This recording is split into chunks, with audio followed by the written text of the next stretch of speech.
An American Foreign Policy. Michael Shotland, my grandfather, transitions from lying down on a bed from sitting with his hands on his knees quite often. He's a 5'7" bald man with a comb over and bright piercing blue eyes. He's wearing a purple shirt and khaki pants, black shoes, and glasses. Hope you enjoy.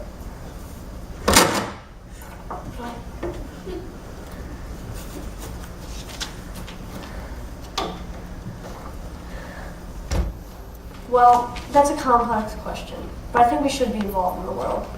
You say, as we do now, do you mean we should be acting as they do now, or are you talking about how the world is? To a certain extent. We shouldn't stay out of Syria. They need us. I think the problem, the way we're going now, is that the United States is trying to involve the United Nations and other countries to reach a goal is a good idea. I think that we should stop civil war and push other countries to assist us. To make sure poisonous gas is not used again. I don't know what that means. I don't know what a Republican foreign policy is. I don't know what a Democratic foreign policy is. It's an American foreign policy, and we should do what's in the best interest of the country. I don't like labels. What is the American dream? It's a chance to have a family, raise a family, and have an opportunity to have a good life, where our children can get ahead, get well educated, get careers that are rewarding to you, likewise, have the opportunity to have a career that is rewarding, and raise a family. Me? Yes, I feel I have achieved the American dream.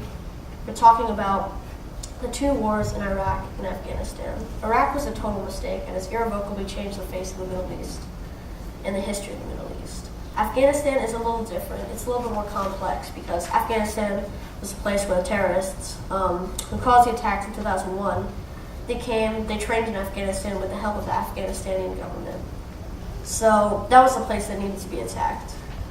To the extent which we have stayed there, and to the extent which we have involved other countries such as Pakistan in that battle, well, that's questionable. I'm not sure I have enough information to give you a reasonably responsive answer. Well, I think that we should try to bring a civil war to an end, because President Assad is going to run for office next year. Because the term runs out, and if the civil war keeps going, through the term he has running, he's going to seize power because of the civil war he has. I'm not quite sure how this system works, but maybe it's rigged. I'm not so sure that's the right way to do it. Because right now you can't tell who the good guys are and who the bad guys are. It's very hard, it's very confusing. So it's hard to pick choices and make sides. Those are complicated questions. What happened in Egypt was we supported the overthrow of President Mubarak, who had been there for a long time, and he was a great supporter of American interests. Mubarak was against what we call a theocracy, which is a state controlled by a religious group. That's a positive thing to be against a theocracy. What we did was we basically stood up and watched Mubarak be overthrown, had a short period of democracy, where an election that basically hijacked one outfit who was ready to hijack the theocracy organization. The Muslim Brotherhood, it took power, and President Morsi was elected of Egypt. But the theocratic guy in favor of a Muslim regime, and that is not in the interest of the United States to have a bunch of Muslim regimes running around. So the military stepped in, took him by force, and the power away from Morsi. If they could possibly get democracy and its guiding principles and separation between church and state, that would be good. And if we can move to that direction, that would be great.